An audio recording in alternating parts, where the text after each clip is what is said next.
Darling Rita, everyone, that is so beautiful to see.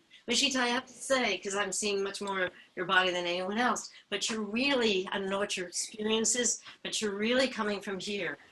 That was wonderful. I mean, it is so beautiful to see movement go through somebody's body, but you also get the sense of them being totally centered, totally in the ground of being. And again, I really want you to practice that because you don't want to be unvital. We want to, as a performer, we have to have incredible vitality. That's what our audience is going to get. They're going to leave more energized than they came in. So you really want to have that power, that sense that something can move you and free you. Beautiful. Yes, Carolyn, that was terrific. That was, I think, really better than ever. I really mean that. It's really wonderful. Be careful, though. I still see this business. Feel it in yourselves. And what is that about? See, that's how you have to work. That's how you have to think. It's not to say, oh, don't pull your head back and down and then you try to fix it and write it. It's, what was that? What prompted that? I mean, my guess would be it's a looking in to try to see if we're doing something right, rather than just this blinders on, right?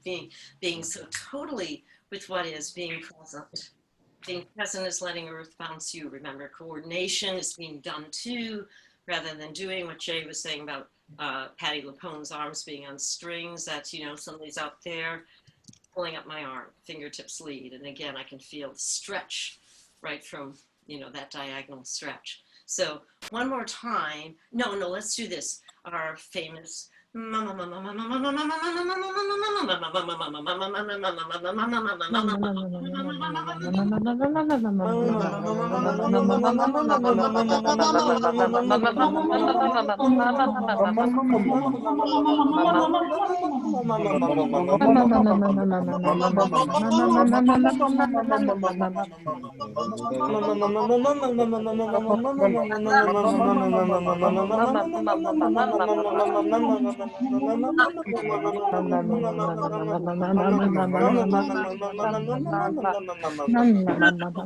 beautiful. And pause for a second. That is just gorgeous. And you know what I love too? Not only is there so much freedom in what you're doing, freedom in your body, but this is what is extraordinary when I see a few of you, Jay and Nick, you know, opening up your arms to let the inhalation in. It's not just mindless. It's not just, okay, I'm going to open now. It's, you're doing it with purpose, right? You're doing it with reality of, I open to something. And again, that's the creative process. See the other. There's always the I thou, right? The thou is coming to you. The thou is more important than the I. Or as Merlixi said, it's a joining, it's a meeting. So wonderful. And again, remember when we do the what is that about? That you are keeping the hum going.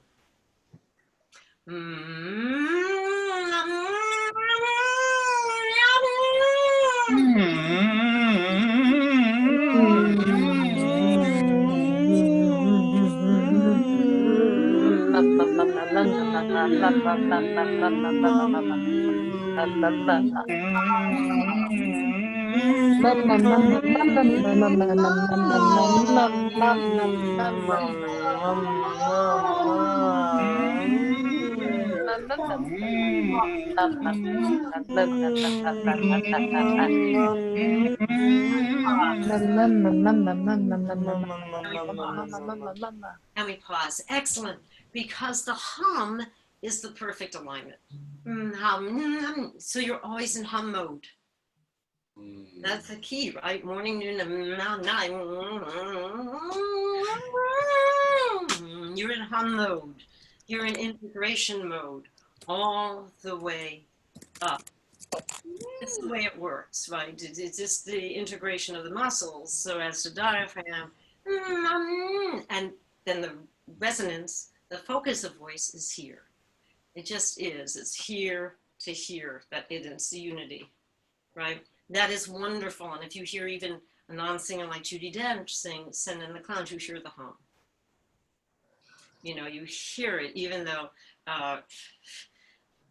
technically, you know, I mean, she's not singing the Metropolitan Opera, right? I mean, but you hear how she understands it, but that's in her speaking voice too. That's the British training, right, of hearing. I mean, they may not talk in this way, but they certainly are talking about this integration. So,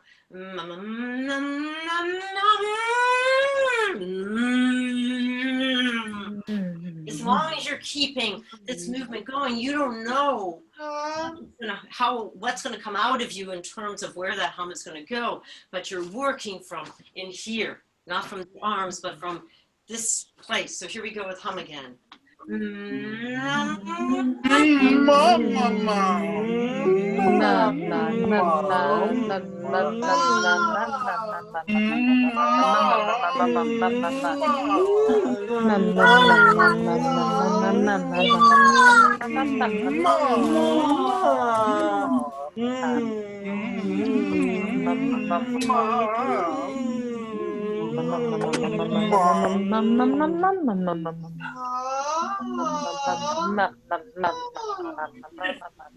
Terrific. So now we're going to do zias. Zia, zia, zia, zia, zia, zia, zia. I kept that Zia. going. I did not do, listen, zia, zia, zia from up there. That's what it would sound like, but zia, zia, zia.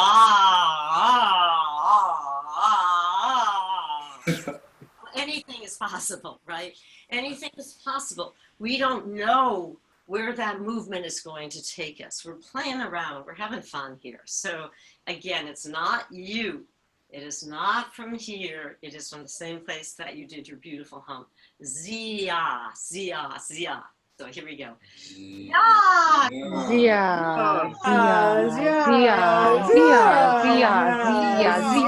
zia, zia, zia, zia, zia, zia, zia, zia, zia,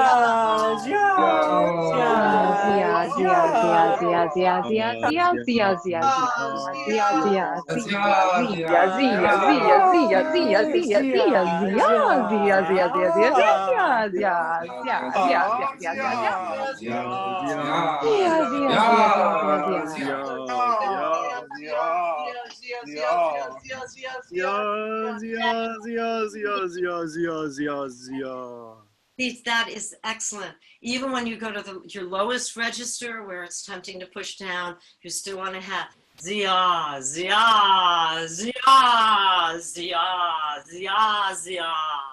Right? It's still this. And the joy, Ajita, seeing so much movement coming from inside your body that animates the limbs rather than the limbs doing things. When the limbs do things, look at, there's not much connection there. But when the limbs come out of something inside, then that's much more expression, right? That's gesture. So beautiful.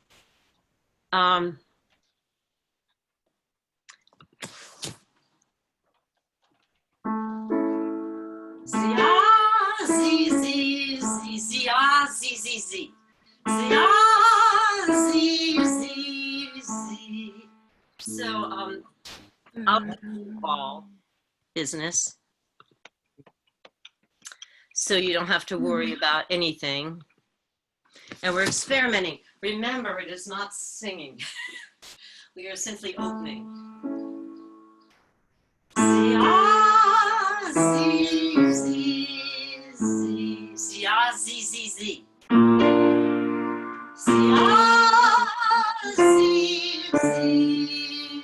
It's just a big old whispered ah. And maybe, I'm sorry, let me bring this over. It makes it easier to hear and see me.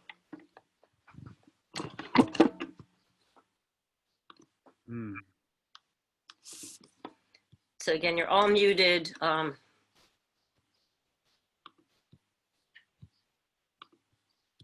Great. So let's do it again. Zia, zi, zi, zi. Zia, zi, zi, zi. Zia, zi, zi, zi.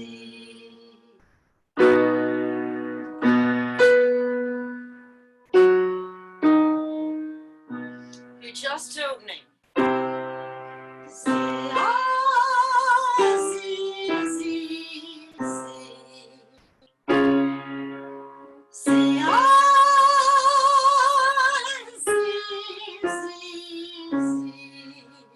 Just opening, not trying to sing.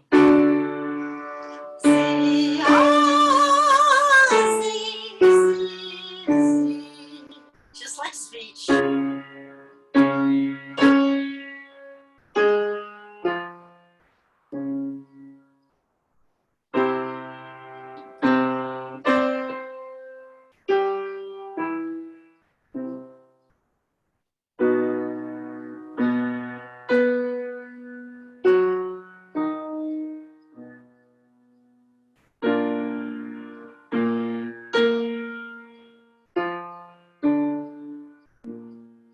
Final one.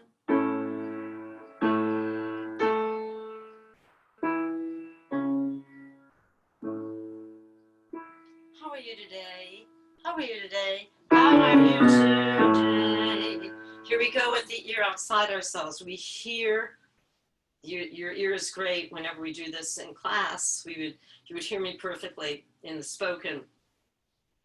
Then your ear has to hear how you spoke it, how it came out of you as speech. And that's what you attune your ear to when it becomes song, right? So here, how are you today? How are you today? How are you today? How are you today? How are you today? How are you today? Open, open, open, open, open, rather than singing the words. How are you today? How are you today? How are you today? How are you today? How are you today? How are you today? How are you today? How are you today? How are you today? How are you today? How are you today? How are you today? How are you today? How are you today? How are you today? How are you today? Open, open, open, open, open. How are you today? How are you today? How are you today? It sings itself. The words speak themselves. Now we'll go this one and then the long version. How are you today? Or I am very, very well. How are you today? How are you today? How are you today? I am very, very well. How are you today? I am very, very well.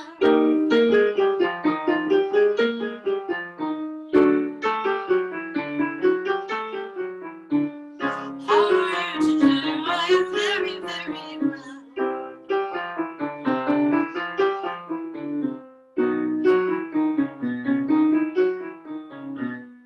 How are you today? I am very, very well.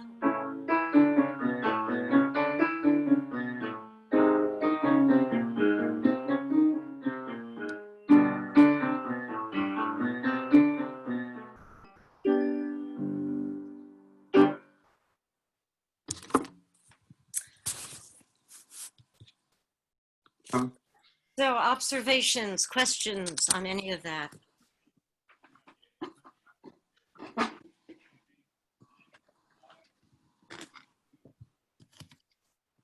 It's Anyone? yeah, I don't. Yeah, Kyle. Yeah, it's I used to have it like when we first started singing in class too, this idea, and the hum really crystallized the idea that there is like music over top of the words coming off. Like instead of it feels like when the words are reflexive coming out, it's like with the counts, it's like I don't need to put, it's like, it's almost twofold. It's like, I don't need to put me asking, how are you today on top of it. And I don't need to sing that line. Like music takes care of that. And then the words take care of themselves. And really is just like, get the hell out of the way. That's exactly right. That's all it is. That's it. Open, open, open, open, open, open, open, open, open, open, open, open, open, open. Just allowing that openness to continually refresh is really nice. Exactly right. Oh, well put. Really well put. Hannah, yeah. I was just wondering about the line between singing and speaking. If you allow vibrato or your singing to kind of be in it, or is it totally separate? Totally separate? It's just all one. All one. Okay. One. So when you're which is really from a singer's or a voice person's technical perspective, what you're learning here is how to be on support. Okay.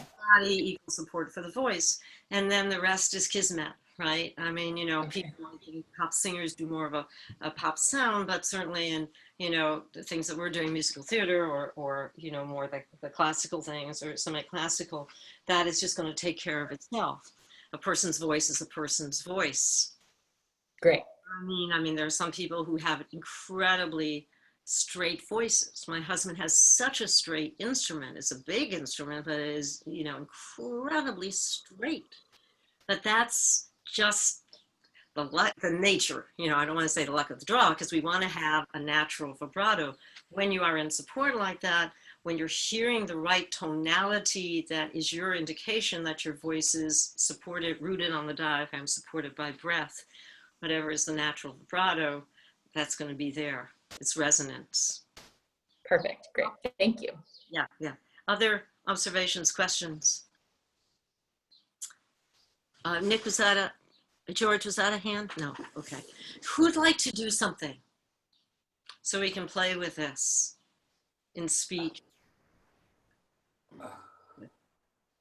Anyone have something ready? Hannah? I have a bit of a from the scene I was working on before, but it was not like, it's not like a whole like 2 or 3 minutes. It's just like, I think it's like about a minute or so, a minute and a half. Yeah. That's really fine. That's wonderful. Yeah. I would love it. Awesome. Tell us a little give us a little background of it. It's from Death of a Salesman. I'm playing Happy. I'm with my brother Biff, and he's just like, he said something about, I'm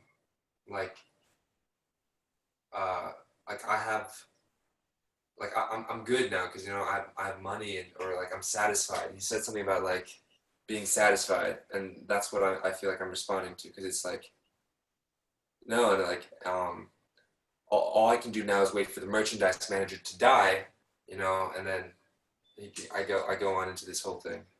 Beautiful. Could you picture screen so that we get to see your whole face and everything, your whole body? In this distance? Oh yeah. Perfect. Sweet.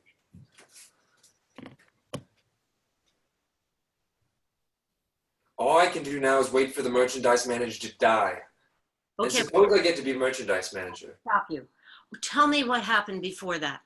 How did you, you know, here I am saying, don't prepare, but how did you get into this?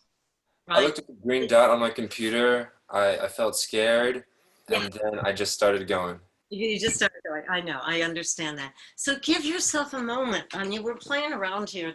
There's no perfection needed. It's just exploring, and then you become more facile with this. How do you stand there and just sense yourself in the goo, in this space? Tell us what sort of individual this person is. How do you see him? Paint us a picture of him. He's like, he's kind of like, he's a little more dominant. He's a little more sensual. And his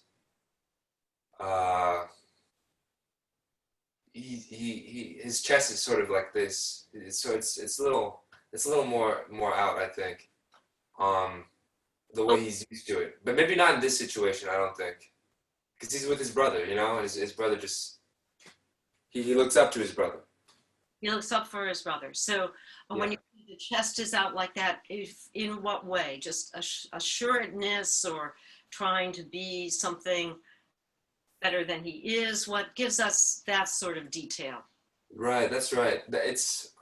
I think when he's with his brother, it's more of a, you know, it's more out, but like, In what way? Why? Why does that happen? because he's got to own up to like being as good as him, I think, you know, like, So he's feeling overshadowed by older brother?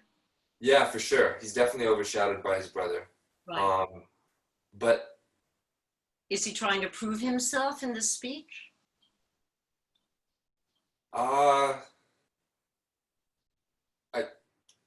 maybe not like I don't think so.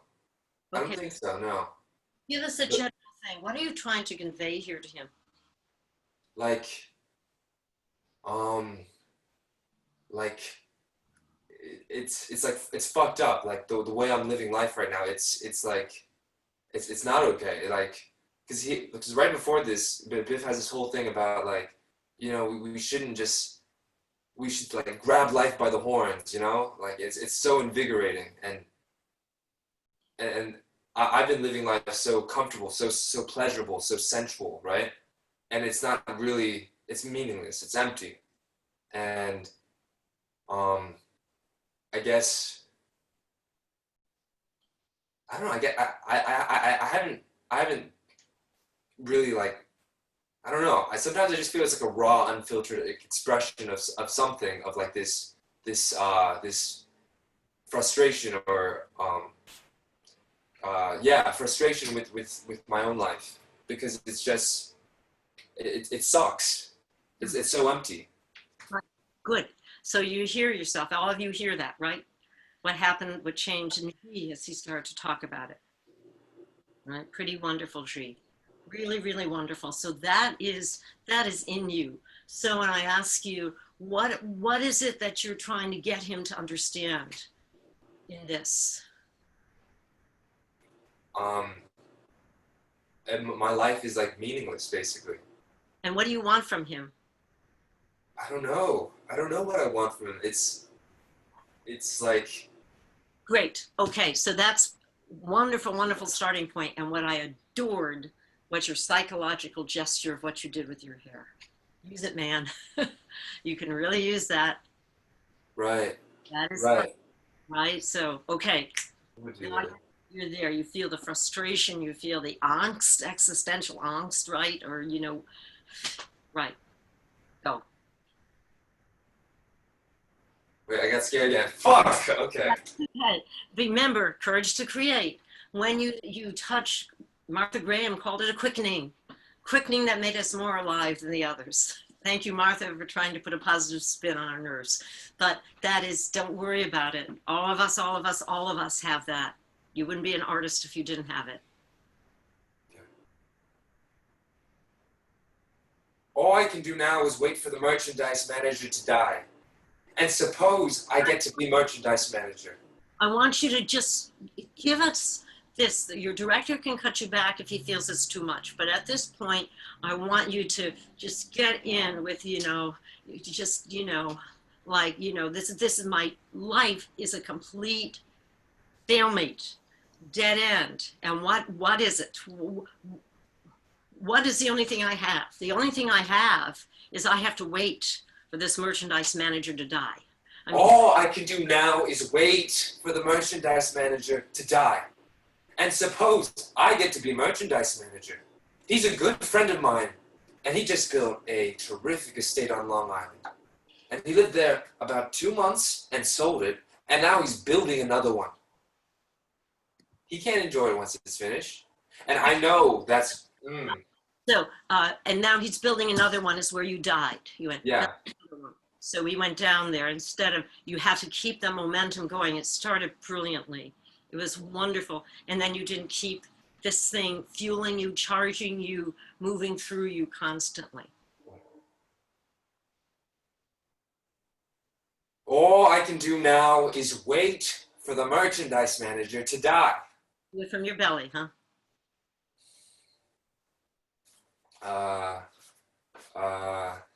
Keep going. Suppose I get to be merchandise manager. He's a good friend of mine, and he just built a terrific estate on Long Island. And he lived there about 2 months and sold it, and now he's building another one. I can't enjoy it. He can't enjoy it once it's finished. And I know that's just what I would do. Sometimes I sit in my apartment all alone. Fuck. Use it. Sometimes I just sit in my apartment all alone. And I think of the rent I'm paying. And it's crazy. But then again, it's what I always wanted. My own apartment, my own car, and plenty of women. And still, goddammit, I'm lonely. Keep it going. Is that it? That was it. I think I jumped a line. Yeah, it's very short. It doesn't matter. Again. Remember where your voice comes from. Do not use your voice. It is not about your voice. It's about your being being dipped in what you're feeling, what's around you, what is the atmosphere, you know? Being dipped. Yeah. I love it. Thank you for that reminder. Use that gesture. Go. This one? Yeah, sure. Use anything your unconscious gives you. You never know where it's going to lead you.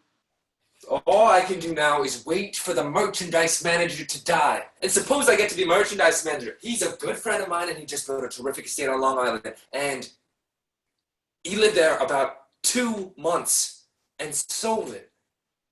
And now he's building another one. He can't enjoy it once it's finished. And I know that's just what I would do. Keep going. Sometimes I sit in my apartment all alone, and I think of the rent I'm paying, and it's crazy. But then again, it's what I always wanted. My own apartment, a car, and plenty of women.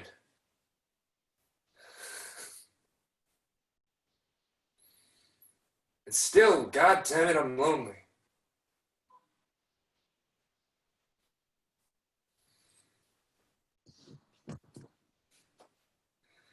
Right. It got bigger and bigger as you went. We may do it again, but observations from people and questions.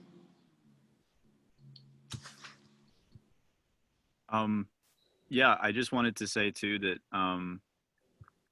you know, I feel like we so often get caught up in trying to like know exactly what it is the character is like doing or feeling at any given time. But I feel like, especially with this piece, Happy doesn't know what he wants, and he's really seriously doubting himself, like, and everything that he's, you know, strived for throughout his life. And so I think that when you were doing it just now, you're losing the words and you're searching for, you know, you seem like, as Happy, you were doubting what it is that you really felt mattered to you. And I think that that really brought out more of the piece than if you say knew exactly what it was Happy wanted, you know. Right. I think, George, you're really onto something there. That is excellent. I think we make our discoveries by living in it, and then we get insights rather than a defined path that we're going to go through. How do people feel about when I say something like that? Do you agree with that? Don't agree with it? What, anything that you sense from that? And what I was very pleased about as you went on is that your presence got bigger and bigger for us. You felt free, it seemed to me, to use much more of the space that you were in. at first, when you got to that line about the selling of the house sold, I felt you went down a little bit. You didn't keep the momentum. So that's something you all have to think about, you know, and you did great this last time when you went up on the words. I forgot the words. You kept the momentum going. You kept That's the thing, though. I didn't forget the words this time. Then it works. You see how that works? It's really wonderful. Other observations from anyone about this? Yeah, Carolyn, and then Maj. I just have an observation about what you just said about how you make discoveries by living in it and then assessing afterwards. And I just realized how ridiculous fear is, because there's great fear in being completely in the moment, because you're not going to be watching yourself while you work. And so you might miss something, but if you're not completely living in it, then you won't do what you need to be doing. You won't completely be in it. You won't be truthful. So yeah, my mind is just a little blown. That is exactly so rational. And believe me, you'll get those insights, those they will come into mind and they will stay with you. They will direct you. That is really beautiful. Mash? I wanted to say that the note of just letting Z do whatever his body wanted to do really cool to watch, because I felt like the frustration that he was finding while like hitting his fist with his chest. I felt like even when he wasn't, like when it was the gap between him pulling it up and then going, it's like that frustration started bubbling in his voice. And like you could tell that at some point it switched from needing this to actually the voice taking care of what this was doing. And this actually just became something like his body was doing, but like he wasn't relying on it, which was a cool transition. Very cool. Yeah. Anything else from anyone? G, would you feel comfortable doing it one more time for us? Sure, yeah. Oh, no, I wouldn't feel comfortable actually, but I'm going to do it anyways. Right. And again, play with, you know, really, really embracing the space. You know, you can expand, you know, when teachers tell you to expand into the space, we're all inside ourselves trying to get big, but just have more sense of it, that you can use the goo, be there. It's excellent. All I can do now is wait for the merchandise manager to die. And suppose I get to be merchandise manager. Okay. I don't find that particularly truthful. I feel that you want to go out and kill him. Is that correct? Or are you feeling passive? I wasn't feeling anything. I was just smacking my hand against the hand. So it seemed like you were a very, you know, violent person and you wanted to go and kill him. But you can't because that's against the norm, right? But isn't it more that you are so passive, right? I don't know. You have to tell me this, right? But what I gathered from what you said earlier is that there is a sense of just lack of motivation in you. Yeah. Okay. Okay. So then that wouldn't be, I mean, it could be, of course, but it's more towards yourself, right? That you're angry at yourself for having just such, you know, little motivation and ambition. Yeah.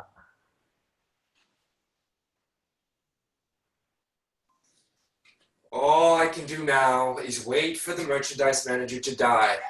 And suppose I get to be merchandise manager. He's a good friend of mine, and he just built a terrific estate on Long Island.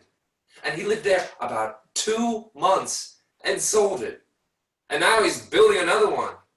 Careful there. He can't enjoy it once it's finished. He can't enjoy it once it's finished. And I know that's just what I would do. Sometimes I sit in my apartment all alone and I think of the rent I'm paying. And it's crazy. But then again, it's what I've always wanted. my own apartment, a car, and plenty of women.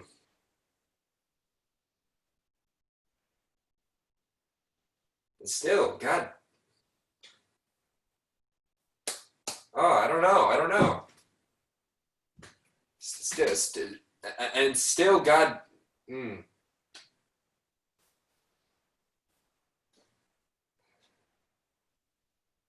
And still, God damn it, I'm lonely.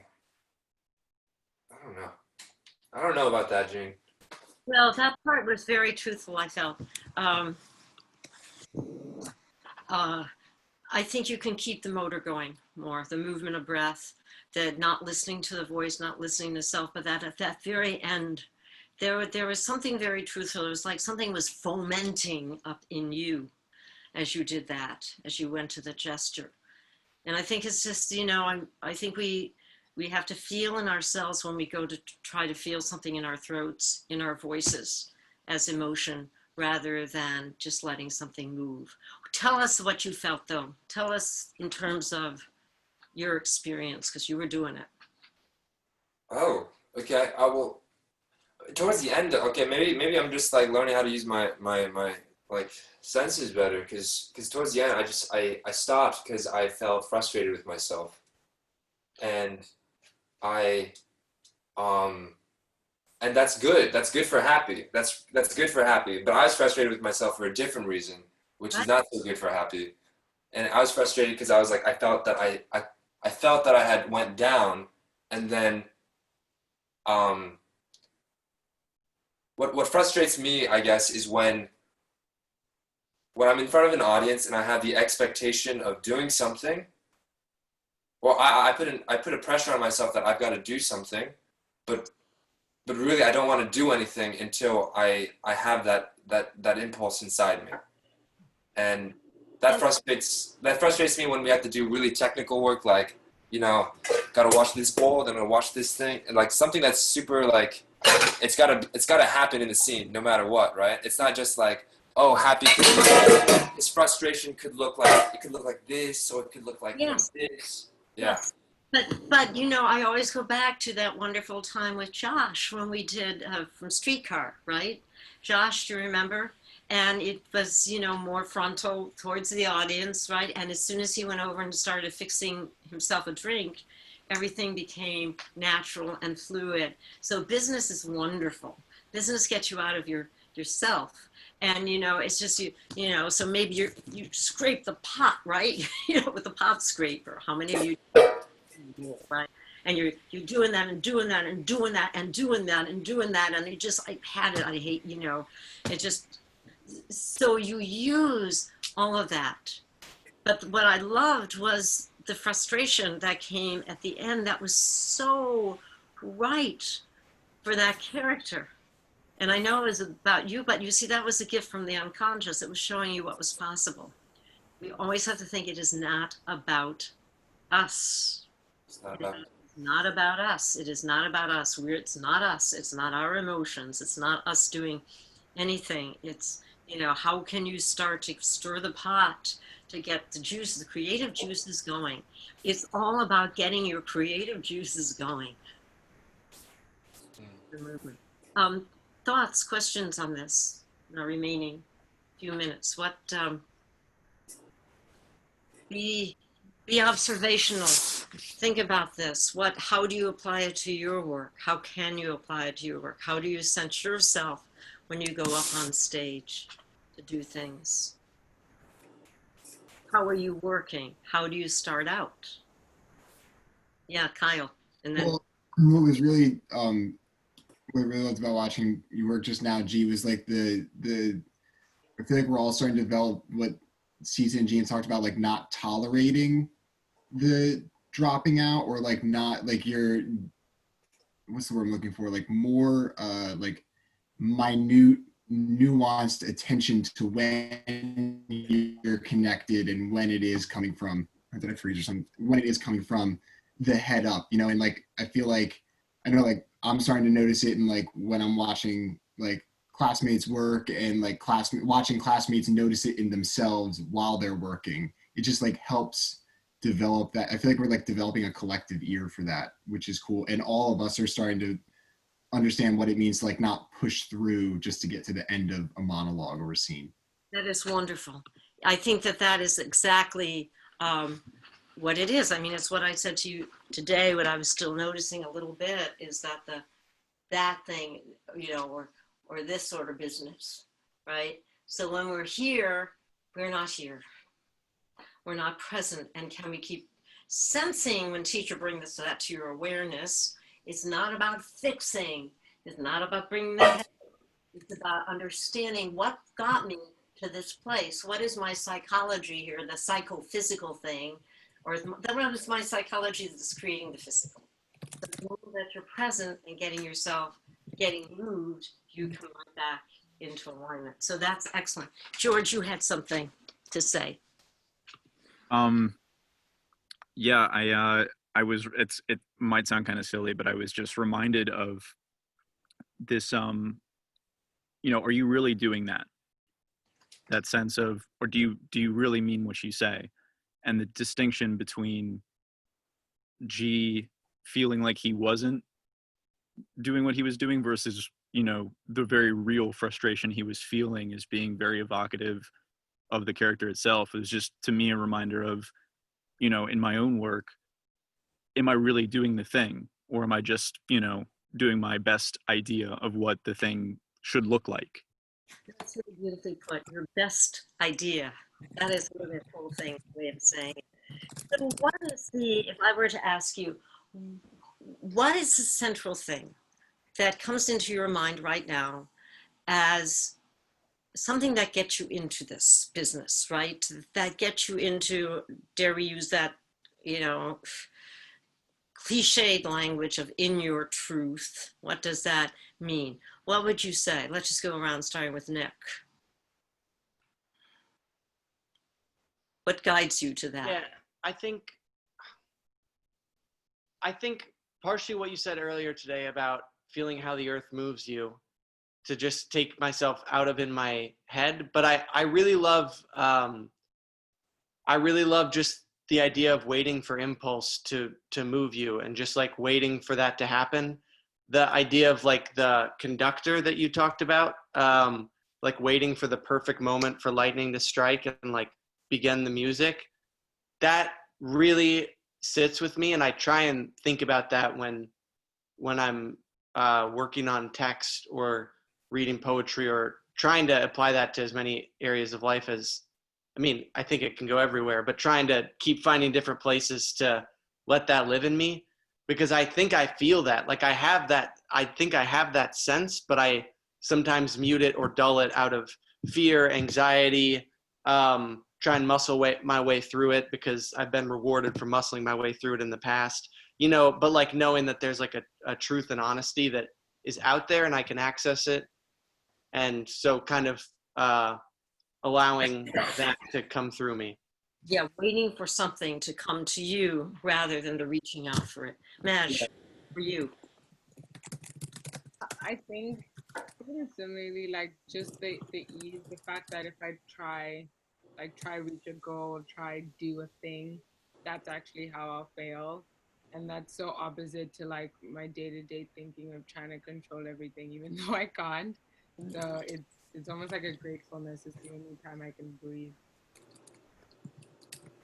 Riley. I think similar to Majida is not forcing, starting with that idea of it will come or there's nothing to be done. Mm-hmm. Right, I see it in your hand. Jay. Yeah, I mean,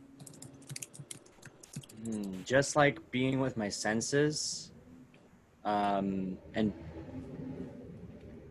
allowing that to happen instead of like actively looking for it as well. Great. Kyle. Yeah, it's like What gets you to that place? acknowledging that my idea of timing. What'd you say? What gets you to that place of connection, truth? Yeah, it's lately it's been this acknowledgement that my timing isn't the timing of the work that I'm working on. Like this idea of my timing that I impose upon it, it's putting that to the side and acknowledging the time that exists around me and allowing myself to be in that as opposed to Kyle time, you know? George. Yeah, similarly to Kyle, I think that for me, it's like my conscious self has kind of ruled out some of the sensory awareness that I think is key to that knowledge, that feeling of that impulse that just you start without even deciding to, and that comes from a place, you know, where you put your hands always, where you, Gene, put your hands always, that place of impulse, that it just it stops being a conscious decision, and it kind of takes trust that I'm still learning to build, but that I know that that's where my work is leading me, is that well. And yeah, just learning to trust that, I think, for me. Carolyn.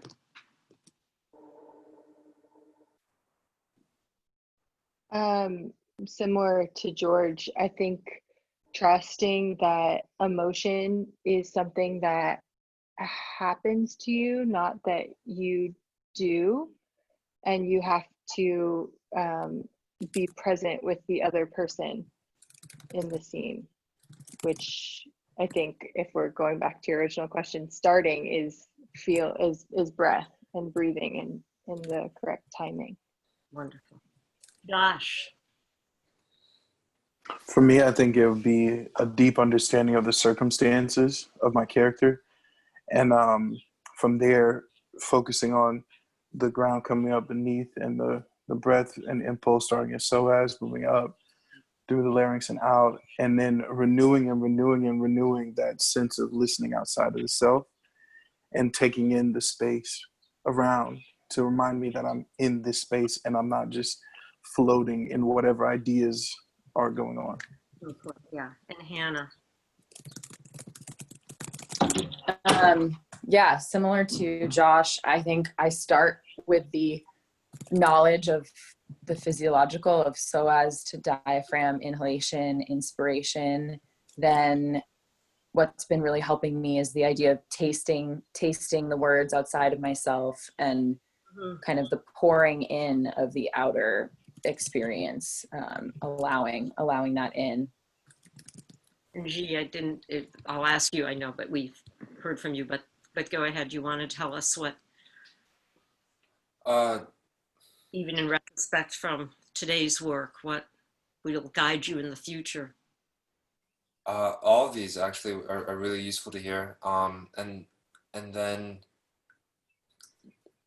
that sensation of like, of feeling dipped into that experience. So maybe for me, just like getting clarity of what that experience is, because it's, I get really scared when it's such a quick transition, like take your mark, look, go, you know, and I get like. Right, but that's also because just noticing your hand gesture, that it was working from up here. So whenever we think about that quick transition, and if we're working from here, that doesn't work. What I admire all of your insights, it's really so far along right away, and I appreciate it the most when you use that wonderful word breath, because that is what technique is. The more that you come to know you know, what intention is and how that is found embedded in the psoas muscles that then communicate to the diaphragm. That is your truth. That's also emotion. So, you know, the more you're practicing and bringing to consciousness, and that's going to be our work this summer, and we'll do it with song too. The more that you bring to consciousness, these unconscious inner muscles, and what that is, man, it is like the basis of everything. And then you fly high.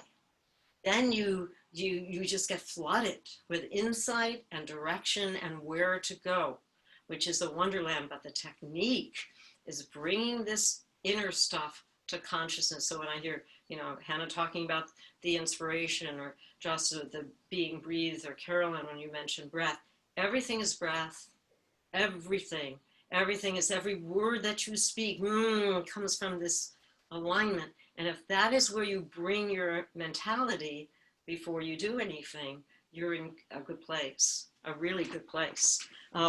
So that's sort of my plan for our work together this summer, and also for people to do things like she did. Was that good for you? No one was bored, right? Mm-hmm. Oh, I was just hoping it was good for everyone else because it's such a short like little piece. And, yeah. So Thank you for letting me do it.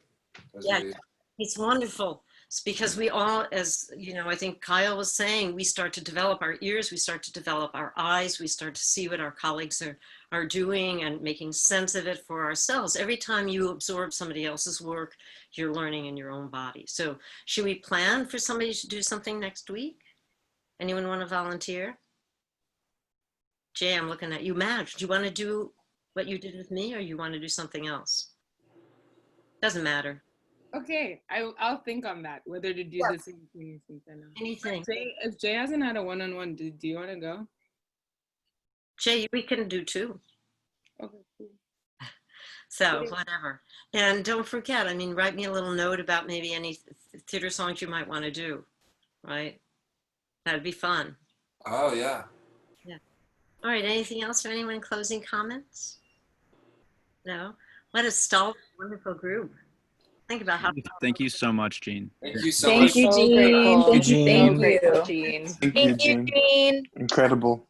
All right, kiddos. See you soon. Okay. Thank you.